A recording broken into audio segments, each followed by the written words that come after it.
crianças lindas do Senhor, né? E venham, mais chegando, isso, né? Olha, e bolsas, né? Coisas lindas, né? Logo o Davi vai vir aqui, viu, Felipe? Né? Daqui a pouco o Davi está correndo aqui, o Joaquim vai estar vindo aqui, né? E outros mais, né? Então, glória a Deus por isso. Estenda as nossas mãos, as suas mãos para as suas crianças. Toma, Senhor, meninos e meninas nas suas mãos, cuida deles. São teus filhos, ó Pai, são teus amados, são teus queridos. Que eles cresçam e se edifiquem neste lugar. Em nome de Jesus nós oramos. Amém. Podem ir, crianças.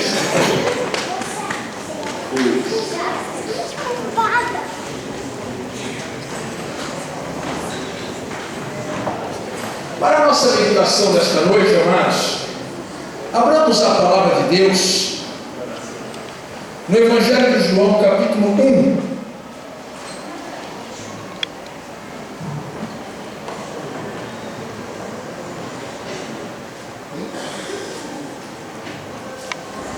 Versículo 10, 11 e 12.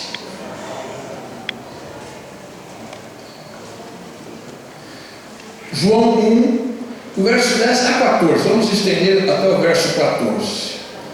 10. O Verbo estava no mundo, o mundo foi feito por intermédio dele, mas o mundo não o conheceu. Veio para o que era seu, e os seus não o receberam, mas a todos quantos o receberam, deu-lhes o poder de serem feitos filhos de Deus, a saber, aos que creem no seu nome, os quais não nasceram do sangue, nem da vontade da carne, nem da vontade do homem, mas de Deus. E o Verbo se fez carne, e habitou entre nós, cheio de graça e de verdade, e vimos a sua glória, glória como do unigênito do Pai. Amém. Amados, estamos vivendo um momento muito importante, muito especial no calendário litúrgico das nossas igrejas cristãs.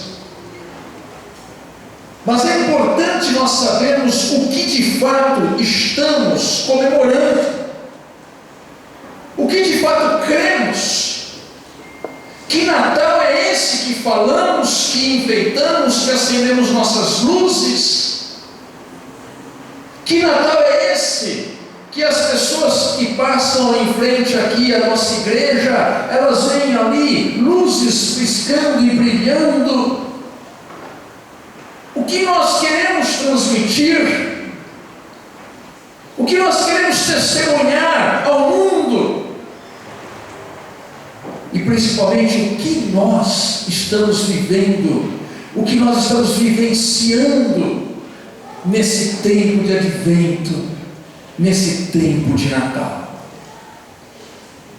É importante que cada cristão saiba exatamente o que ele está comemorando, quem ele está reverenciando.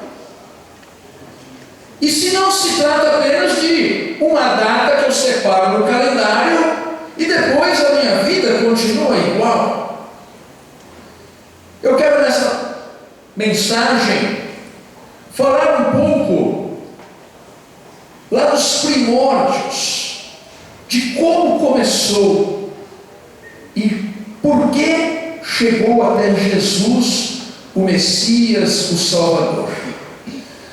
Irmãos, quando a gente lê o Antigo Testamento, lá desde Gênesis, nós vamos aprender muito dessa história.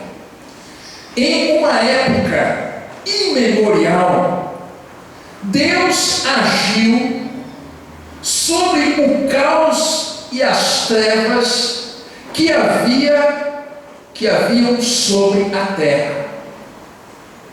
Diz lá em Gênesis 1 que a terra era sem forma e vazia.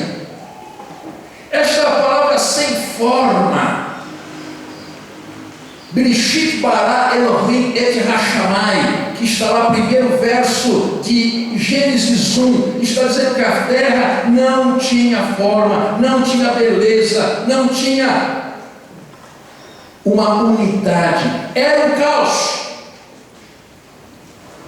E no princípio criou Deus o céu e a terra, e Deus ordenou as coisas que haviam, e aquela terra que era caótica, ela então começa a ter forma. Porque tudo aquilo que está desordenado, Deus ordena. Isto valeu para a terra naquelas épocas imemoriais, e isto vale para a minha vida, para a sua vida, para a sua família. Tudo aquilo que é um caos, tudo aquilo que está desordenado, Deus com uma palavra, Ele começa a ordenar. E foi assim lá em Gênesis capítulo 1, que Deus criou todas as coisas pelo poder da sua palavra. Haja luz, e aquela escuridão tremenda recebe luz. Haja céu, haja firmamento, haja manhã, haja tarde, haja noite, e por fim Ele cria aquele que coroou toda a sua criação. Ele cria o homem e em seguida a mulher. Aqueles primeiros dias, irmãos, foram de felicidade, com certeza. Deus habitava naquele jardim. Aquele casal podia experimentar esta comunhão com o Senhor. Mas também é preciso dizer que havia uma criatura sagaz que estava presente lá no jardim, que poder nenhum teria sobre nós e sobre os primeiros habitantes da terra, se não lhe dessemos ouvidos. Mas aquele casal deu ouvidos, e o homem então foi expulso daquele paraíso. Em seguida, irmãos, aquelas famílias que saem dali, aquela família que sai dali, começa a procriar-se, aumentar, e o pecado começa a vir sobre a terra, e começou a ficar tremendamente caótica novamente. E diz lá em Gênesis 6:6 que Deus, então o Senhor se arrependeu de ter feito o homem sobre a terra. Mas como a misericórdia de Deus é infinita, Ele olhou e viu um homem chamado Noé e sua família, e ordenou que ele fizesse então uma arca e pusesse todos os animais nesta arca, porque uma copiosa chuva haveria de desabar sobre a terra, e quem estivesse fora da arca pereceria, como de fato aconteceu. Enquanto ele construía, as pessoas zombavam, as pessoas riam, porque nunca havia chovido sobre a terra, e diziam que era coisa de louco aquilo. Imagina no meio do deserto um homem construindo um barco. Mas era aquele barco que haveria de trazer a salvação. O mundo é sempre assim. O mundo sempre olha tudo aquilo que estamos fazendo, aquilo que o povo de Deus está fazendo, e zomba e ri, e faz ironias, e mal sabem que o juízo divino está para vir também. Mas logo depois, irmãos, do dilúvio sobre a terra, ela voltou a ser habitada, e uma nova linhagem começa a surgir ali, e dentre as famílias, Deus escolhe Abraão. E aí começa a nossa história. E Deus olha para Abraão e diz assim para ele: farei de ti uma grande nação. Deixa a tua terra, deixa a tua parentela, deixa os teus bens, deixa a tua riqueza, vai para a terra que eu te mostrarei. E a partir de Abraão, irmãos e irmãs, nós vamos chegar até as 12 tribos de Israel. Nós vamos chegar até aquele povo andando no deserto, e ali no deserto Deus dá ao povo a sua lei, um código de ética severo, mas necessário para a sobrevivência daquele povo. Mas nós sabemos, irmãos, e aqui que eu desejo que os irmãos prestem muita atenção, nós sabemos que a lei, aquela lei de Moisés, aquela lei não pode isso, não pode aquilo, não pode isso, se fizer isso morre, se fizer aquilo corta a mão, e aquela lei de Moisés não salva ninguém. A lei não torna ninguém melhor. Você pode até tentar cumprir ao pé da letra em tudo que ela pede. Primeiro que você não vai conseguir. E lá em Tiago vai dizer assim: se você tropeça numa só lei, você se tornou culpado de todas. Então era algo desesperador para o homem.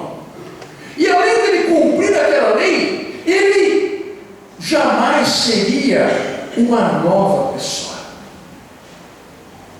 Novamente, amados, a misericórdia de Deus entra em ação, e Deus prometeu que haveria de resgatar o seu povo daquela situação. Viver sob a lei, naquele momento lá no deserto, foi importante, foi necessário, mas ninguém pode ficar sob a lei e ser feliz. O legalismo é uma destruição da alegria. O legalismo promete santidade, mas o que resulta dali é nada mais nada menos do que impiedade. E Deus começa a anunciar pelos profetas que viria um Salvador para redimir o seu povo. E lá todo o Antigo Testamento, todos os profetas sonharam com esse dia, desejaram viver esse dia, ansiaram por este dia, e aquele dia chegou. Deus determinou que fosse há 2000 anos atrás, que aquele que era o Verbo, que estava com Deus, que habitava dele com o Senhor nos céus, ele se tornasse carne e viesse para os que eram seus. E ali então nasce Jesus. Mas eu quero, irmãos, antes de continuar, dizer que proferir o nome de Jesus apenas pode não trazer grandes benefícios se as pessoas não souberem quem é esse Jesus que a Bíblia fala. Eu vou dizer como que Jesus é visto nas diversas religiões espalhadas pelo mundo. Por exemplo, amados, no Espiritismo, Jesus é visto, conforme Allan Kardec falou, como um médium de primeira grandeza. Eles citam Jesus, citam versículos, citam palavras de Jesus, mas Jesus não é visto nem como Salvador, nem como Senhor. Jesus é alguém que fala palavras de amor, reconhecem que Jesus é amor, porém não se submetem. Entre os grupos das testemunhas de Jeová, Jesus é um ser criado por Jeová, eles não falam que é Deus, mas Jeová, que é poderoso, mas não todo poderoso. Jesus não tem a condição ali de Deus como nós temos e como nós vemos. No budismo, Jesus foi um grande mestre, um iluminado, assim como muitos outros foram iluminados também. Então Jesus não é o Senhor, o Salvador, Ele é um dos que tem iluminação. No mormonismo, os mormons, aquelas duplas que andam pelas cidades, pelas ruas, Jesus não foi gerado pelo Espírito Santo. Jesus teve uma vida ali meia em poligamia, vamos dizer assim. Jesus não tem esta unidade, este senhorio, esta piedade, esta misericórdia, este amor que nós temos e que nós vemos. No islamismo, Jesus foi um mensageiro de Deus, porém menor que Maomé. Dá para imaginar Jesus menor que alguém? E na nova era, nas religiões, a nova era, na verdade, ela abarca inúmeras seitas e religiões. Todos reconhecem Jesus como um cara legal, mas ele não é Deus, porque dentro das religiões esotéricas, todos nós somos deuses. Então, amados, eu fiz assim um breve panorama de como Jesus é visto. Mas eu vou dizer, amigo, não é esse Jesus que eu prego. Amigo, Jesus é muito mais disso do que você pensa. Amigo, o único que morreu na cruz e deu a vida por você chamou-se Jesus. É importante nós dizermos e sabermos isso, amados, porque hoje nós vivemos num mundo plural. Nós vamos trabalhar e vamos estudar em lugares que nos veremos cercados de pessoas que têm as mais diversas opiniões sobre Jesus, e você precisa saber, e você precisa dizer a elas: não é este Jesus que eu creio, porque o conceito que tem de Jesus é um conceito que o diabo desvirtuou, que o diabo cegou. E somente quando essas pessoas começam a buscar o verdadeiro Jesus, as escamas caem dos seus olhos. Eu tenho lido muito, irmãos, sobre as conversões que estão ocorrendo nos países islâmicos do Oriente Médio, naqueles países extremamente fechados.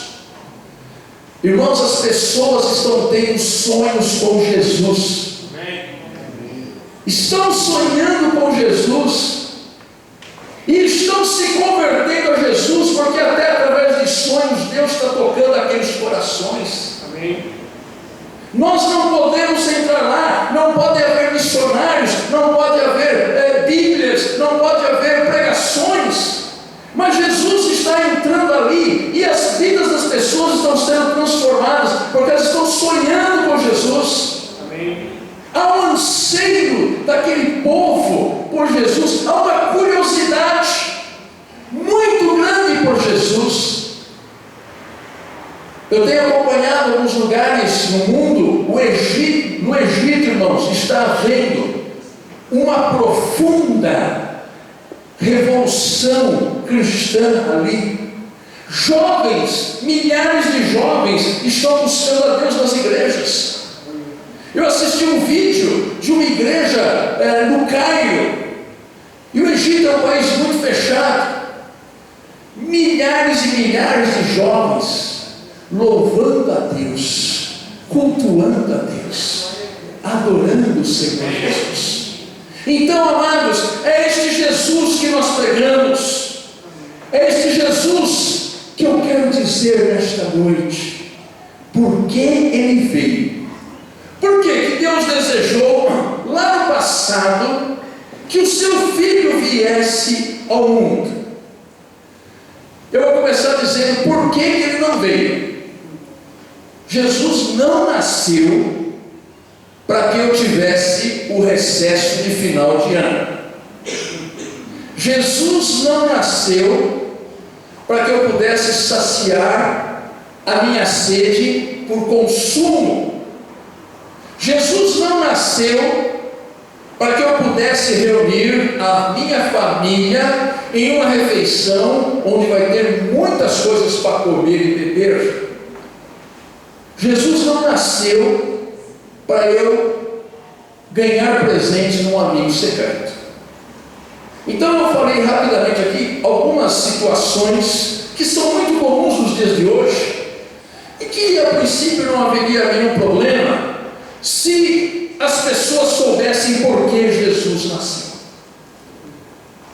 E é isto, irmãos, que eu quero dizer aqui em rápidas palavras, para que a gente saiba que Jesus é esse que nós cremos. Primeiro, amados, eu quero dizer que Jesus nasceu para tirar o pecado do mundo. Amém. Quando João Batista vê o seu primo Jesus a primeira vez, ele diz assim para as pessoas: eis o Cordeiro de Deus que tira o pecado do mundo. Amém. Ou seja, João Batista está dizendo: não há mais necessidade de sacrifícios. Lá no Antigo Testamento, irmãos, todo judeu que crê em Deus, ao pecar, ao errar, ao fazer algo que Deus não se agradava, ele pegava ali um carneiro, uma ovelha, e ele ia lá até o sacerdote. E o sacerdote pegava aquele carneiro, e lá na mesa de sacrifícios, na mesa do altar, a mesa do altar no Antigo Testamento, irmãos, era uma mesa sanguinolenta. Não é essa mesa bonita, não.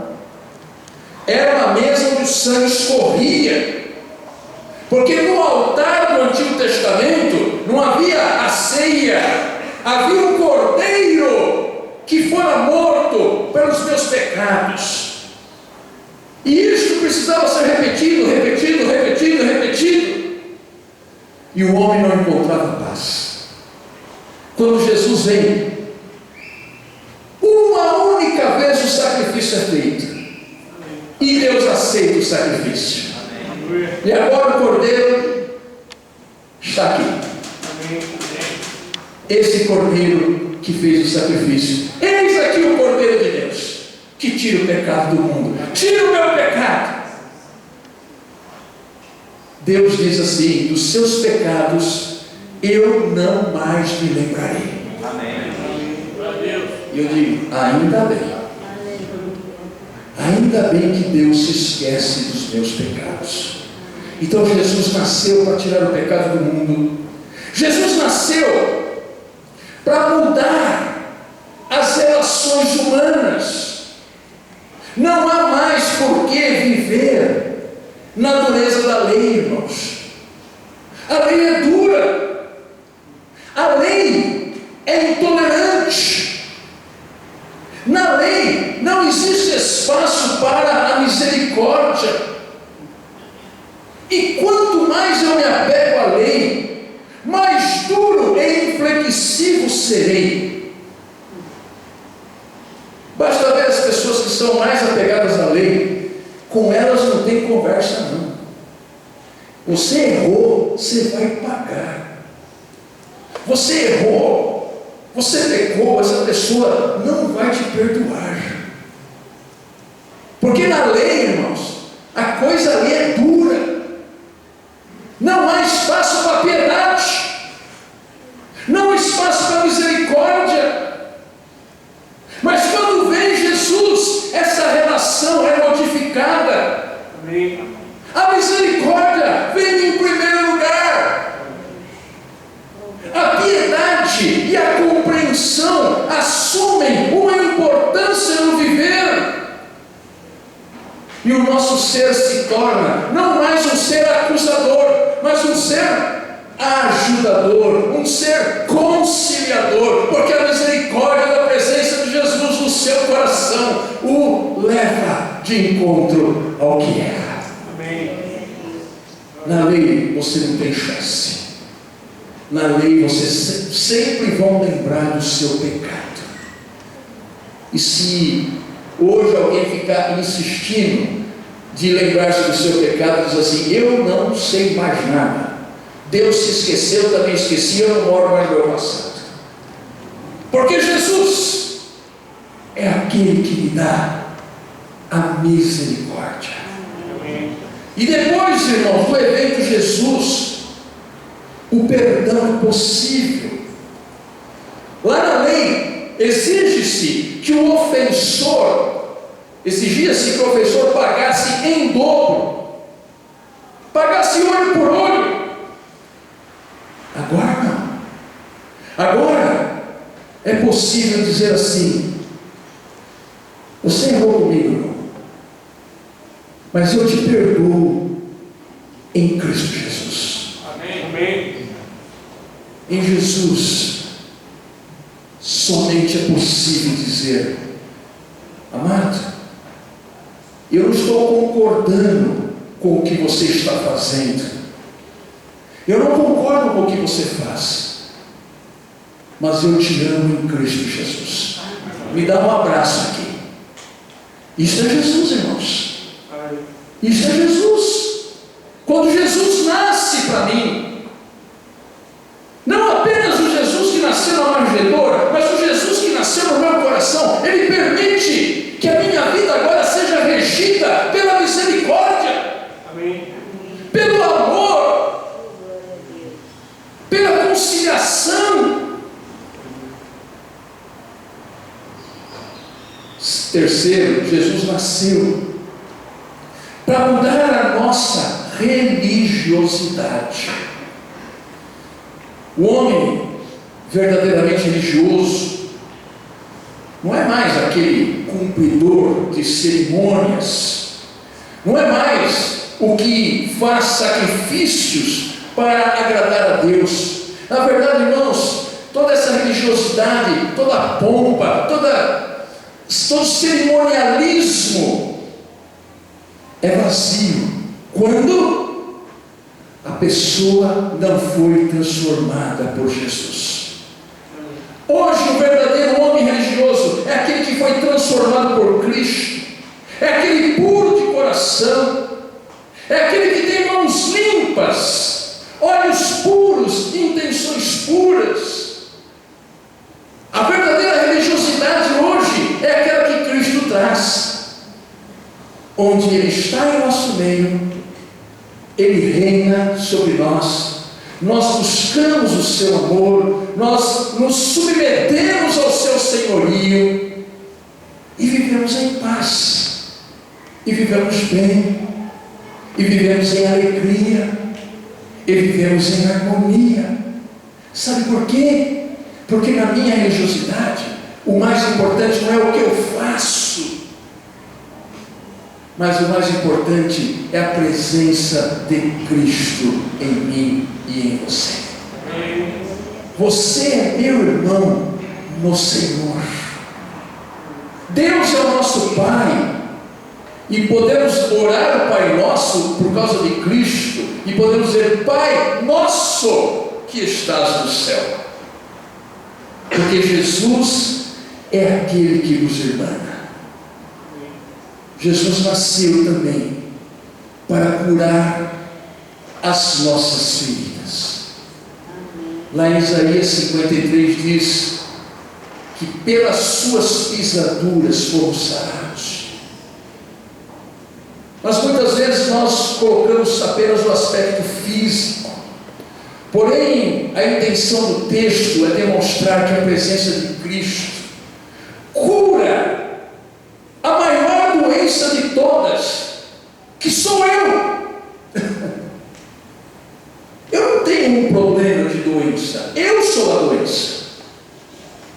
E pelas pisaduras de Jesus eu fui sarado. Amém.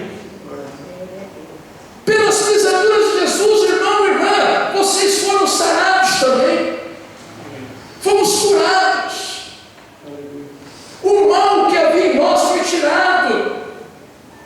O pecado que nos dominava foi submetido ao senhorio de Jesus. A carne não mais tem poder sobre as nossas vidas.